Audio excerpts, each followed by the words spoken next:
Good evening and welcome to the Ogden City Council meeting of September 5th, 2017. This is the 6 p.m. City Council meeting. Please note that all council members are present. With that, I will turn the time over to Vice Chair Heyer to do the Pledge of Allegiance. Thank you, Chair White. We've asked Councilmember Stevens if he would lead us in the pledge today, so at his direction, we will do so. I'll rise.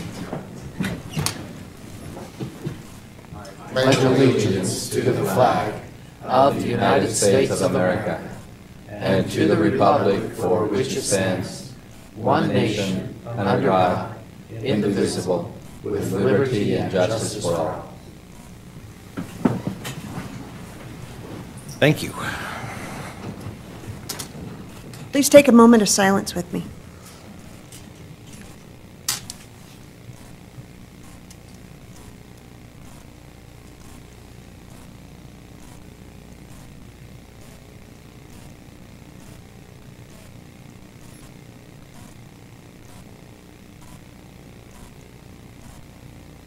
Thank you very much. We have a couple of recognitions on our agenda for tonight. The first one is the Washington Heights Church. And I'm going to turn the time over to Vice Chair Heyer. Thank you, Chair White. It's my pleasure to read this recognition. This is the Ogden City Council and Mayor proudly recognize the Washington Heights Church for providing invaluable contributions to the Ogden community. Washington Heights Church has played a remarkable role in Ogden City. Throughout the years, they have completed multiple service projects within our community and throughout the world. Recently, Washington Heights Church remodeled 19 Ogden homes with the help of 750 volunteers from the church. These homes were repainted, repaired, and yards cleaned up. Homeowners who did not have the resources to make renovations on their own were selected through an application process with the help of city officials. Since 2009, the church and its volunteers have rehabilitated homes in Ogden, Morgan, and West Bountiful. The church also recently donated $10,700 to help fund 79 extra protection outer bulletproof vests for our police officers. We are grateful for Washington Heights Church's many outstanding contributions to our community. Their service and generosity has been highly beneficially to Ogden City and to our residents. We look forward to seeing more amazing work from the church in the years to come. Is there anybody here from the Washington Heights Church today? Not from the church, but I think it has something to do with the fire. I'm sure it is. They have been, they're in the fire area, and we will, I guess, save the plaque for another time. Is that fair enough? Appropriate. Okay with that? All right. But thanks to them for all the great work that they do. That's a real benefit to Ogden City.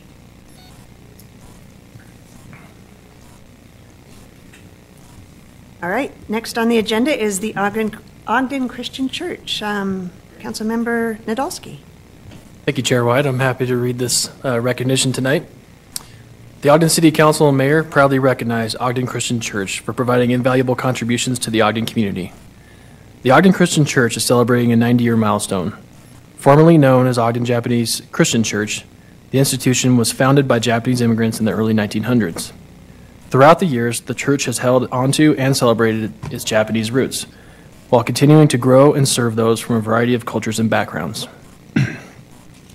Ogden Christian Church, situated in downtown Ogden, plays an integral role in the community. The church offers weekly worship, adult Bible study, and Sunday school for children of all ages.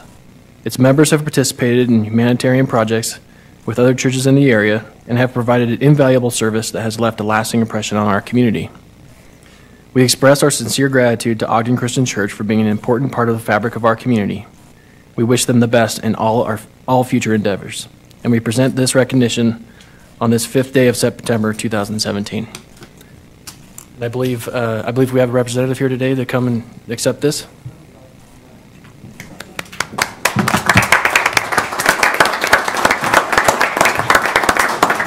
Please come up. We would like all of you to come up. Start at one end and make your way across.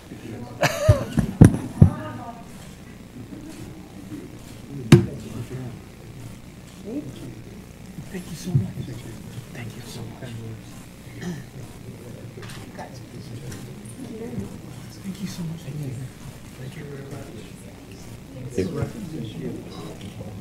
you. Thank you.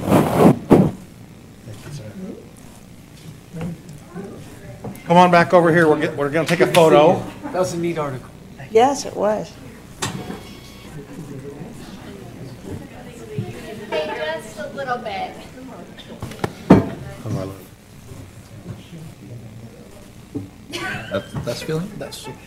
That's feeling better. Now,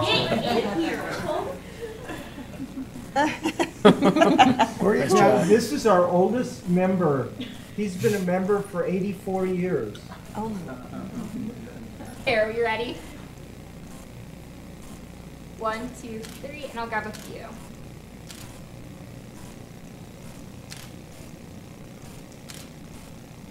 I think we're good. Thank you. Isn't it? Four You're of the trying to get 90? it. You're like, whoo, whoo, whoo. Yeah. Brittany. You don't have to. I think it's Pastor Nakaoka. That's my guess. Hi, my name is Brett Matsamura. I'm the session chair for the Ogden Christian Church.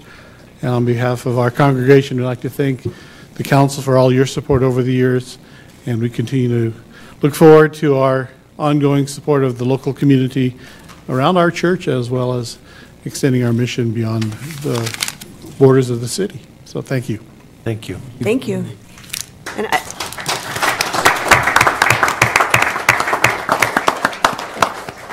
I love the article. It was the description of the church and all of the neat things that are in there was awesome. So thank you. Okay. You don't have to leave. All right, next on the agenda is a request to be on the agenda, and it's the Ogden Police Department survey. I don't know who's going to do the introduction. Is that Ichi? How are you? Happy to be with you again. So, it's my pleasure tonight to introduce Dr. Monica Williams from the Weber State University. Dr. Williams earned her undergraduate degree at the University of Colorado and Boulder, and then she moved on to University of California, Davis for a master's degree and doctorate degree. We've been fortunate enough to have her here with us at Weber State for the last 5 years in the Criminal Justice Department. I was looking for a partner to do a research project, and we've had a great relationship with the Center for Community Engaged Learning at Weber State, and Dr. Williams, through her efforts through the CCEL, reached out and partnered with us in this research project. So it's my honor to introduce Dr. Williams.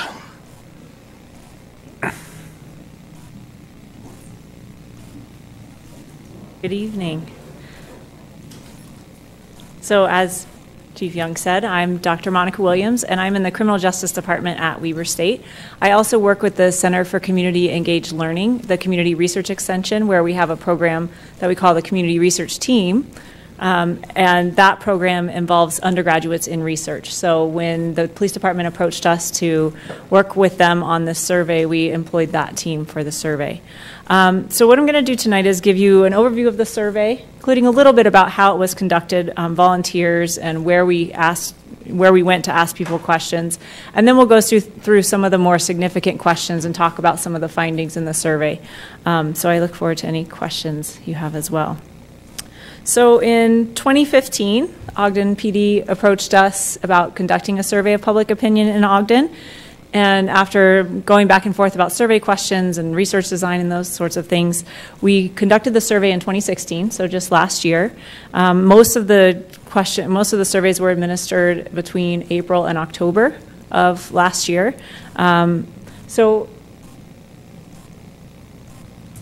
We included a total of 32 student volunteers. These are all undergraduates, and they devoted almost 619 hours to the project.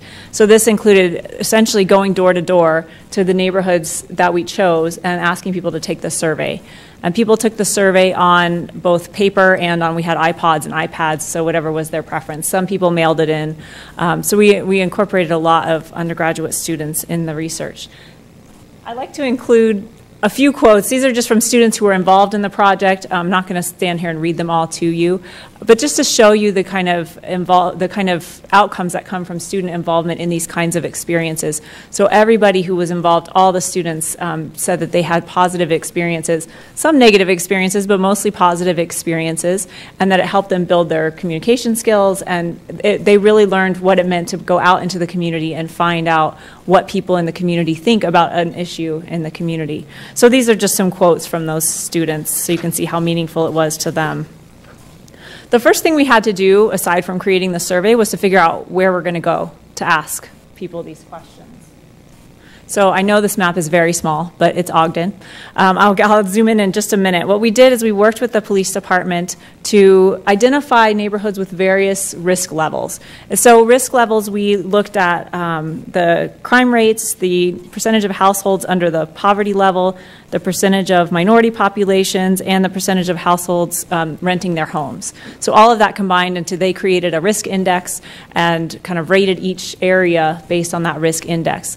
Then we chose specific areas because we wanted to target low-risk neighborhoods, median-risk neighborhoods, and high-risk neighborhoods to make sure we didn't over or underrepresent certain neighborhoods in the city. So this map, which I know you can't read the street names, is the high-risk survey recommendations. So the areas that are outlined in red, with the red highlighting, those are the 2 areas that we targeted for our survey. Our goal was to ultimate goal was to go to every single household in those targeted areas. So this high-risk survey recommendations, just so you can kind of get a sense, the top area kind of more to the north is 22nd to 24th, and then Monroe to Adams. The bottom area is 26th to 28th, Monroe to Adams, and then that little section sticking out is to Washington. So those were our high-risk survey areas. Our median risk survey areas were more towards the northern part of Ogden. That northern yellow area that you can see there is North Street to East 800 North, and then Monroe to 1 block east of Washington. And then the bottom yellow outlined area is 2nd to 7th, Monroe to Jefferson. So more in the northern part of the city. And then the last area was the low-risk survey. This is essentially the Shadow Valley area up above campus. And again, these were designated and analyzed by the police department, their GIS mapping capabilities, and they matched these areas based on these different indicators that we looked at. So our goal was to get 1/3 of the surveys from each of these high, median, and low-risk areas. And our ultimate goal was to get 383 total surveys. This is the amount that would allow us to accurately hypothesize about the population. So to accurately say the results that we got, we're pretty confident within 5 percentage points that they reflect the overall population of Ogden. So that was our goal, 383 surveys. We actually exceeded our goal thanks to the help of our student leaders. 2 of our student leaders were just amazing. It's incredible the amount of hours and time they put into getting these surveys. So we exceeded our goal, which was great. And we actually did remarkably well, getting about 1/3 from each individual area. Slightly underrepresented the low-risk areas, but high-risk, median risk, about 34 to 35% of the areas. 2% of the surveys, essentially people didn't respond or only responded halfway, so there's a little bit of missing data there. But generally, we can be pretty confident that the results accurately reflect the population of Ogden based on our statistical analyses. Just to give you a sense of the kind of the demographics and how they relate to the Ogden population, our sample generally underrepresented whites and underrepresented Hispanics and Latinos and overrepresented blacks and African Americans. And that's just looking at the percentage in our survey compared to the percentage in the population and running some statistical analyses to see if those differences are significant. We underrepresented men and overrepresented women. We overrepresented English-speaking households. We did have a Spanish survey. We had volunteers who spoke Spanish. It was just harder to get those populations to complete the survey. We overrepresented high school graduates and people with bachelor's degrees, as well as homeowners. A lot of this is not that surprising when you do survey research. This is kind of what you find. And none of these were dramatically over or underrepresented. What I put up here are just the ones that were statistically significant. Okay, so each of the next few slides essentially are the results of the survey. So you'll see a set of questions. So in this case, the first set of questions is people seeking interaction with the police. So we asked 3 questions about that. The percentages in each cell are the percentage of people who gave that answer. So you can see from this one that most people don't seek interaction from the police. They don't have issues that they need to call 911. They're not reporting crimes, and they're not contacting the police to talk about neighborhood problems or to get information. We also ran analyses to look at the differences between different groups in terms of these answers. So we looked at differences in race and ethnicity, we looked at differences in genders, and differences by those high, medium, low risk areas. So what we found with seeking interaction is that people in high-risk areas sought interaction with the police more often than people in low-risk areas. But there were no differences with that median risk area. The next set of questions asked about trust in the police. So you can see as you look at the results here that most people generally trusted the police. Nothing really stood out as really distrusting the police. But again, there were differences between areas. So people in median and low-risk areas had more trust in the police than people in high-risk areas. So people in high-risk areas had lower trust in the police than people in median and low-risk areas. And again, these are significant differences, meaning when we look at the statistical analyses, it shows that it's not just that the percentages were slightly different. There's actually a significant difference between these two groups. The third set of questions looked at satisfaction with the police. So essentially, how good a job are the police doing in your neighborhood in regards to this list of roles that the police have? And again, most people thought that the police were doing an okay to a very good job. So there are some people who said a bad or very bad job, but generally okay to a very good job. But again, we see differences in that individuals in high-risk areas had less satisfaction than people in median and low-risk areas. And women were generally more satisfied than men. So the next set of questions we asked people in the last year, how often have you in this case been stopped by the Ogden police for any reason? So just being stopped. You'll see most people, about 72%, had never been stopped for any reason. So again, most people in the survey did not have any direct interactions with the police in terms of being stopped. But again, we do see differences. So people in high-risk areas were stopped more often than those in low risk. Whites were stopped less often than other races and ethnicities. And men were stopped more often than women. And again, this is just asking people, how often have you been stopped? That's all we looked at. So in the next question, we asked how often had they felt that they were stopped because of their race or ethnic background. So this is their perception about why they were stopped. And you can see that most people, again, almost 89% said they never felt like they were stopped because of their race or ethnic background. So most people didn't feel that way. But again, we do see differences. So people in high-risk areas thought that they were stopped just because of their race or ethnicity more often than people in median and low-risk areas. And people who did not identify as white felt that they were stopped because of their race more often than whites. Can I ask a question here? Did anybody ever say, I was stopped because I was committing a crime? No, it was not one of the questions. And we didn't really have an open-ended, why do you think you were stopped? Oh, I see. I just kind of was wondering if that was one of the answers, because it seems like that would be maybe a logical answer to have in the mix. Right, and that's something, a lot of these questions we wanted to give just an overview question so that later on in other research projects we could go back, if we were interested in this question, we could go back and ask people, different people, but ask them to explain a little bit more. Okay. Yeah. Sorry to interrupt. No, you're fine. Okay, so the next set of questions is about more about perceptions of racial profiling. So this question, I should say all of the questions in the survey we took from other research projects. So these questions have been validated and shown to be reliable questions. And what we did with this question is we started with a little introductory paragraph saying that national media has reported that in some places officers are stopping people of certain racial or ethnic groups because the officers think those groups are more likely than others to commit certain types of crime. And then we said, based on that information, how much do you agree with the following statements? So the first question we asked them was that this practice was widespread in Ogden. And you'll see that most people were neutral to disagree on this question. So most people thought, oh, I don't really know, or I don't really think it's that widespread in Ogden.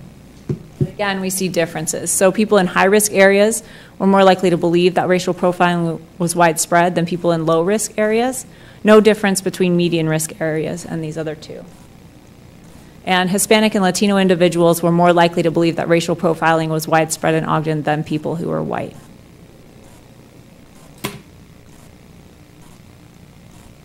Then we asked about feelings of safety in their neighborhood. So essentially, how safe would you feel alone outside in your neighborhood at night? Most people, again, felt safe or very safe or neither safe nor unsafe. As you might expect, there were differences between areas. So people in low-risk areas felt safer than people in high and median-risk areas, and people in median-risk areas felt safer than those in high-risk areas. And to some degree, this is to be expected because of how we chose the areas. In part, we chose them, and one of the indicators was crime rates, so it kind of makes sense that we'd see some of those differences. And then women felt less safe in their neighborhoods than men, which also goes along with research on women and feeling safe in their neighborhoods. We also asked about worry about crime, so how often has people's worry about crime prevented them from doing things they wanted to do in their neighborhood? And most people said never or rarely, meaning they generally don't not do things because they're worried about crime. Again, there were some differences, so people in high-risk areas felt that their worry about crime prevented them from doing things more often than people in median and low-risk areas. We asked how often people had seen officers on bike or foot patrol and how often they had spoken to officers. Just as with the question about whether they had sought interaction with the police, most people had never or rarely seen officers on bike or foot patrol. Most people had never to sometimes spoken with an officer. So people are not having, the people we surveyed are not having that much interaction with the police. We did, again, find some differences. So men had seen officers on bike or foot patrol more often than women. And whites had spoken to an Ogden police officer more often than Hispanic and Latino individuals. Towards the end of the survey, we asked overall how satisfied people were with the quality of police services in their neighborhood. The vast majority of people were satisfied or very satisfied. About 26% were neither satisfied nor dissatisfied, so a little bit more neutral. Very few were dissatisfied or very dissatisfied. But again, we see differences by neighborhood. So people in high-risk areas were less satisfied than those in median and low-risk areas. So overall, just to kind of wrap it up, most people had neutral to positive perceptions of the police. So that's a positive. Citizens' perceptions of and interactions with the police did vary across areas and across races and ethnicities. So going forward, if I were to kind of make a recommendation, it would be to focus on improving relations with people in high-risk areas and with racial and ethnic minorities, because across the board, when we found differences in most questions, those were the two populations that seemed to be the least positive about the police. Thank you. I'm ready for questions. Any questions for Dr. Williams? I do have some questions, if you'll indulge me. Excuse me, I have a few questions. Yeah. But first I'll just make a comment. I think it's a testament to OPD for even asking these questions. And it's a testament, the results are a testament to OPD as well. And the fact that they're committed to improving upon these results is certainly encouraging. I have a question about statistical significance. I'll try to answer it. Well, you're a doctor. I teach statistics, so you might get a lecture. Okay, so you're a doctor, I'm not, so you tell me. So is your stratified sample and your large population size enough to swamp the effects of the bias of under and overrepresenting those specific groups? So depending on which group you're talking about. So in a lot of cases, if you have a large proportion of, in this case, we have a high percentage of whites in Ogden, and you have a low percentage of another group, you actually want to overrepresent the smaller group so that you can find so that you have enough power to detect real differences between those groups. The ones that concerned me in terms of over or underrepresenting the population, we did underrepresent Hispanics and Latinos, and the fact that we didn't get as many Spanish-speaking surveys as we would have liked really indicates to me that we need more information about those populations. Again, it's hard to reach those populations, and as I said, we did have a Spanish-speaking survey. Even though we had a Spanish-speaking survey, most people still completed the survey in English. Well, because of the confidence intervals of 95%, we can be 95% sure that the results of the survey are accurate, right? Yep. That was the bias that jumped out at me as well, and I'm not surprised it jumped out at you too. Yeah. But there is a difference between statistical significance and social significance, right? Right, and that's a good point, because one thing I will emphasize is that just because there was a statistically significant difference doesn't mean the difference is big, if that makes sense. So I have here, I didn't have it on the slides, the different average response rates for the different groups where there was statistically significant differences. Some of them are pretty substantial differences, and others are pretty minimal differences. So that, yeah, that's a good point. Just because there is a statistically significant difference doesn't necessarily mean it's a huge difference. Okay, 2 more questions and I'll try to be quick. It seemed to me that there were some results that jumped out related to gender that weren't probably part of your initial plans. Maybe you could look further with the data that you already have, but did you ask if they felt they were stopped due to gender? And was there a difference in perception across genders? Perception of OPD. Oh, across genders? Here, I can look at that one real quick. Just the overall satisfaction, is that what you're thinking More of? males reported being stopped than females. So I just wondered if the perception was different. There was no difference in perception among genders, yeah. Okay, my final question, sorry. Yeah, sure.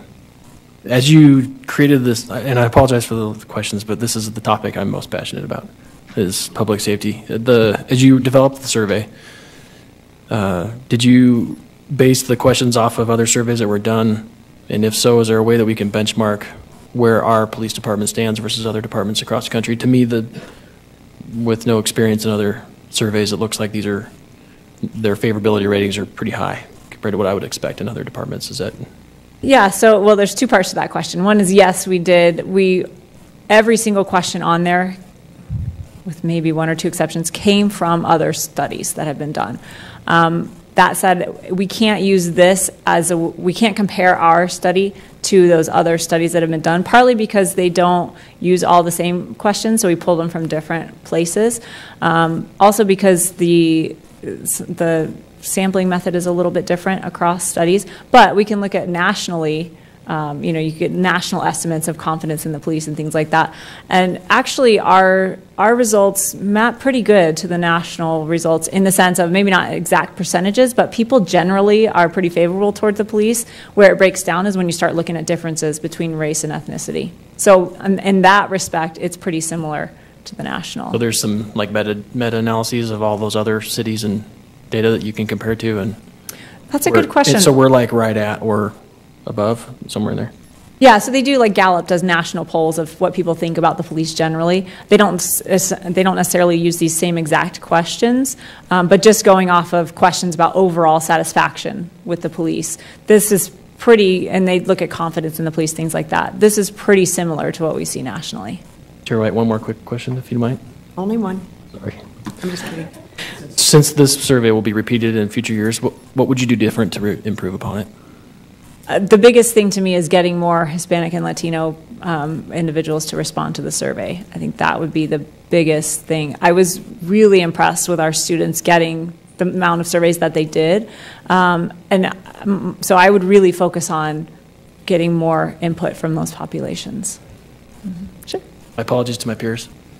Chair White, just maybe 2.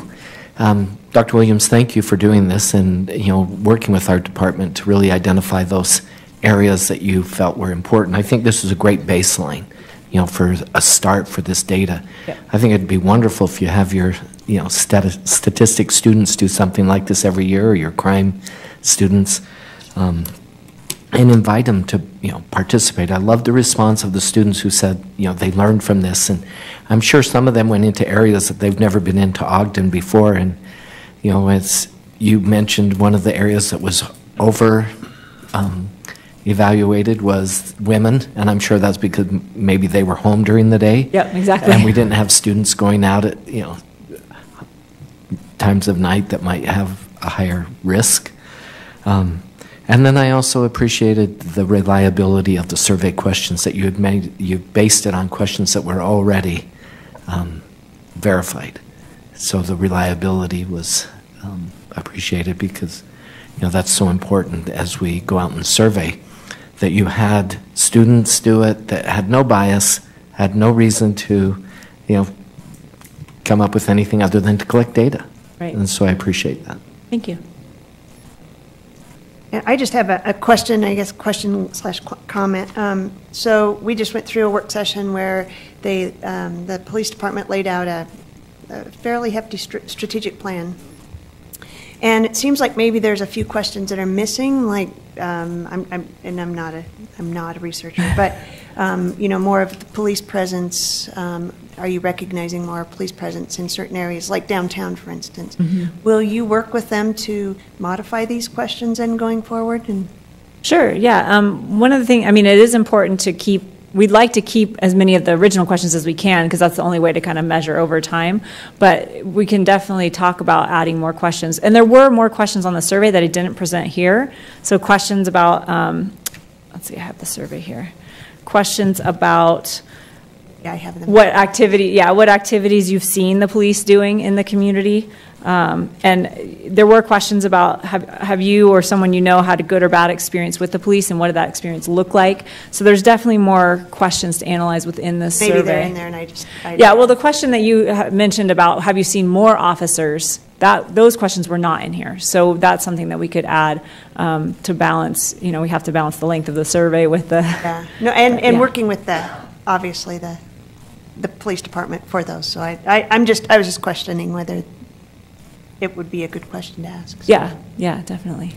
I kind of go back to my question about whether people were committing a crime when they were stopped.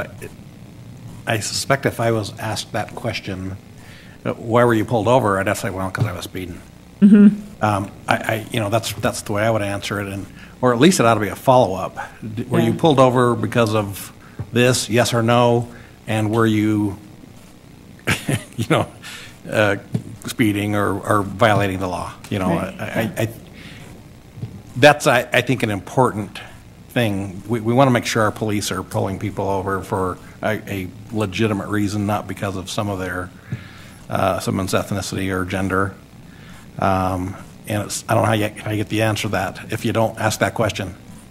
Am I just wrong there? Or? Well, no, I think, it is important to know. It's hard to determine in a survey because you ask someone if you were pulled over because of your race or because of your gender.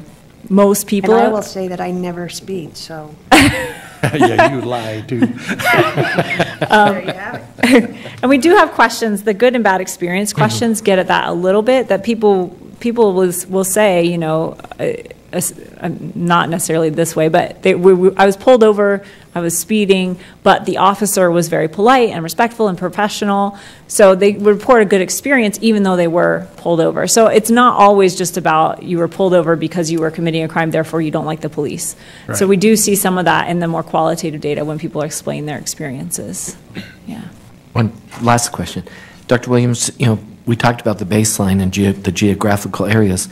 Do you see any value in changing those areas after we've established this baseline? Is that okay to do with the type of survey like this, or do you always stay in just those areas?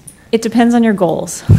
So if your goal is to see, for instance, if your goal is to go, you have this baseline, as you said, and you're going to go into some neighborhood and you're going to try something new, and then you want to see if it worked, you have to keep the same areas.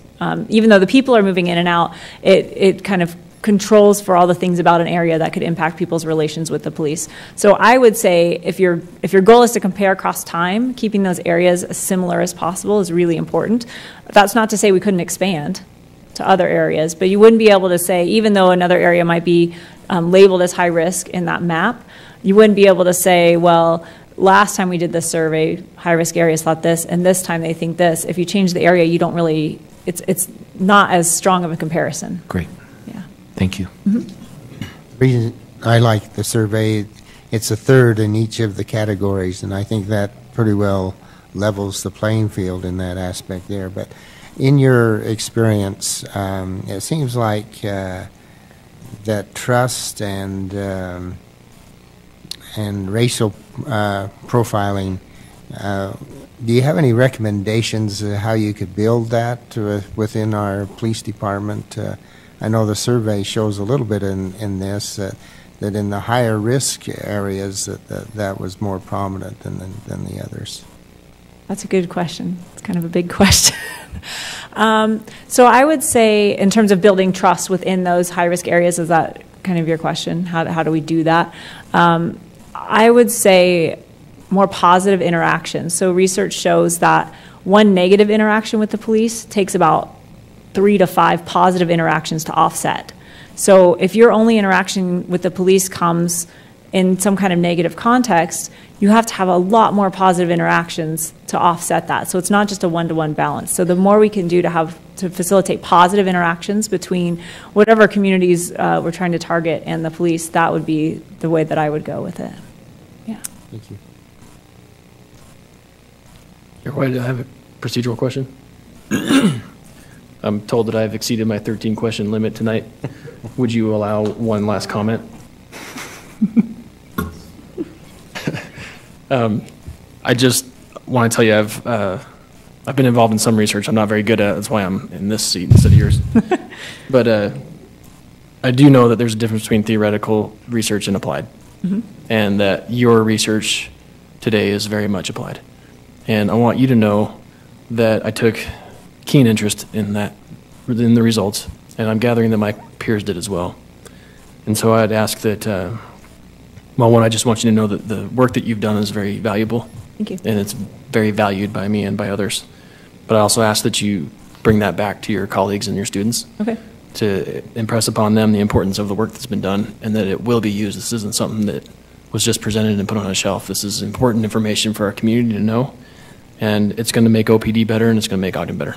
Thank you. So thank you for that, and thank you to Chief Watt and the rest of your leadership team for even asking these questions. I think it shows courage and leadership. Thank you. Thank you. Thanks. We look forward to seeing you again. Thanks. Me too.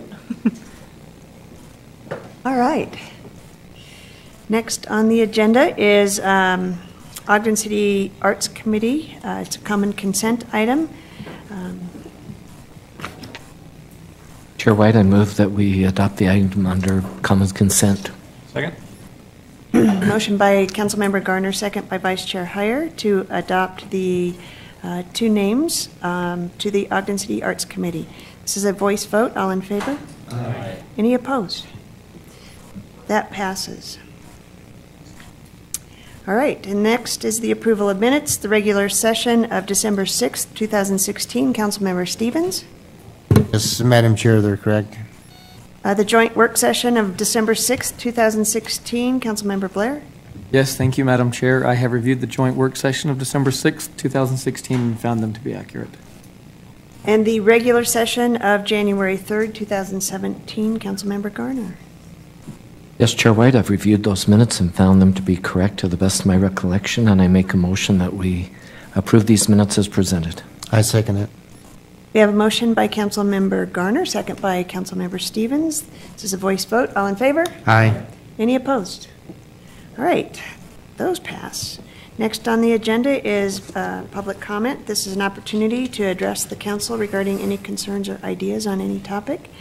Is there anyone in the... Hello, I'm Kerry Wayne, 309 South, 1200 West, Marriott Slaterville. I've been coming here for 4 years. I've been asking for some things to happen in my neighborhood that I think Ogden City is the cause of. It's very emotional for me because it's like somebody setting a fire down the street from you and you're just watching it burn. And I think that, like I say, you're the body that has the matches. I think you could actually take a minute and address these things.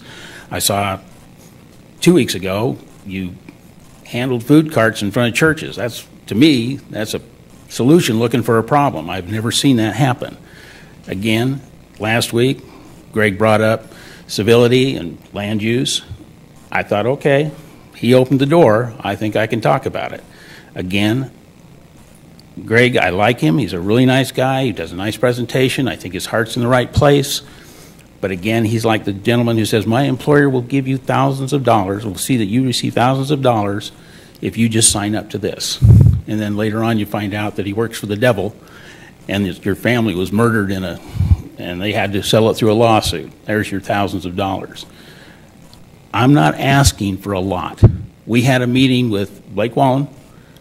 He did not keep one single word of what he committed to. And I think it's not right. I see twice as much construction. Last Tuesday, 4 o'clock in the morning, they're out there going for everything they're worth, over there on 6th West and 4th North, pouring concrete. It's got to be affecting the people in your city as well, because all those homes along there, I mean, I like waking up the birds, not the construction equipment being repositioned. That's all I get anymore. The motorcycle racing, I called the helpline. Again, no help. They don't even know where Ogden is. So I end up calling on Monday, getting hold of Kevin because Blake's out of town. And they said, well, that's really nice to know. I go, nobody told you? I mean, you've got security there. There is no security there. Alarms, when I talked to Blake about why I wasn't invited to the planning for over there at BDO, it was over an alarm. The sewer alarm was going off for days. And I called him up on Monday and I said, hey, you need to get this taken care of. He goes, oh, well, we didn't know about it. Then later on he said, oh, my guys, my security people noted it down. And it's Ogden City's fault because they should be taking it. It's their alarm. And I go like, well, yeah, but it's outside my window. You know, you need to do something. You need to have some responsibility here. I've come to you and I've asked nice. I've come to you and I've asked very angrily that something be done. It's because I don't think it's right. You wouldn't put up with it in your neighborhood, and I see my neighborhood being destroyed. I don't even have to use a flashlight to walk around my yard at night. It's not right. And I'm asking for your help. The outreach hasn't happened. Okay. Thanks, Kerry.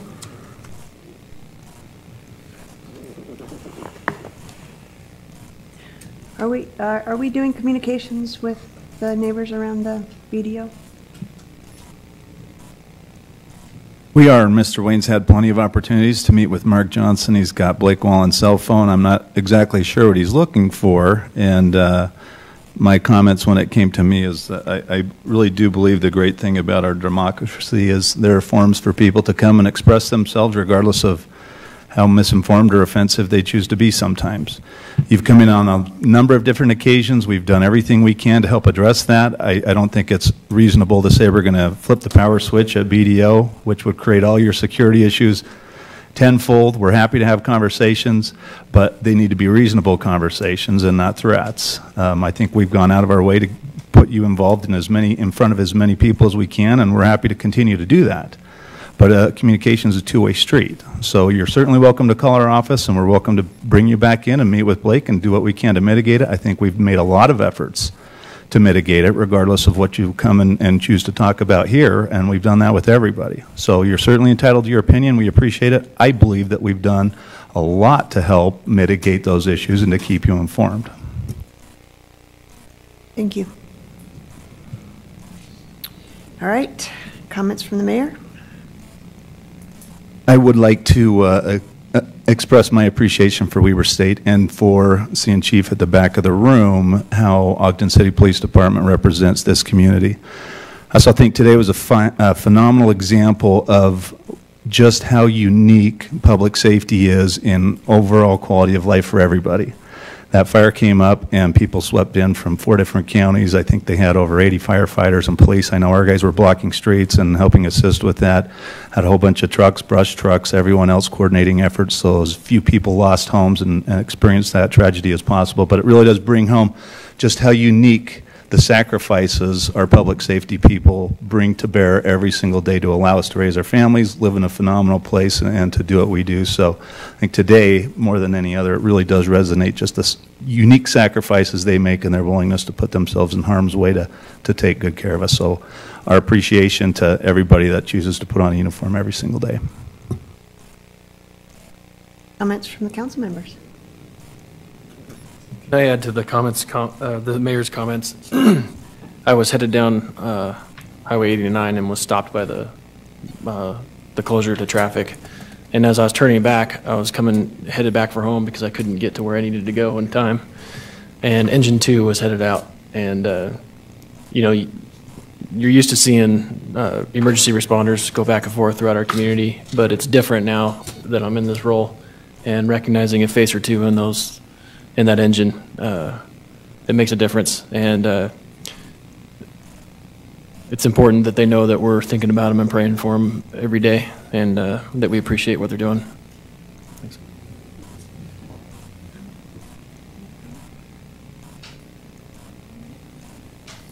All right, next on our agenda is a closed executive session. We will go in. You're right. Can I make a motion that we move into to adjourn into a closed executive session? Second. We have a motion by Vice Chair Heyer, second by Councilmember Blair to move into the closed executive session. This is a roll call vote. Garner? Aye. Councilmember Lopez? Aye. Councilmember Nadolski? Aye. Councilmember Stevens? Aye. Councilmember Blair? Aye. Vice Chair Heyer? Aye. Chair White? Aye, that passes. So we'll move into the closed executive session, and we will adjourn from that session. Mayor.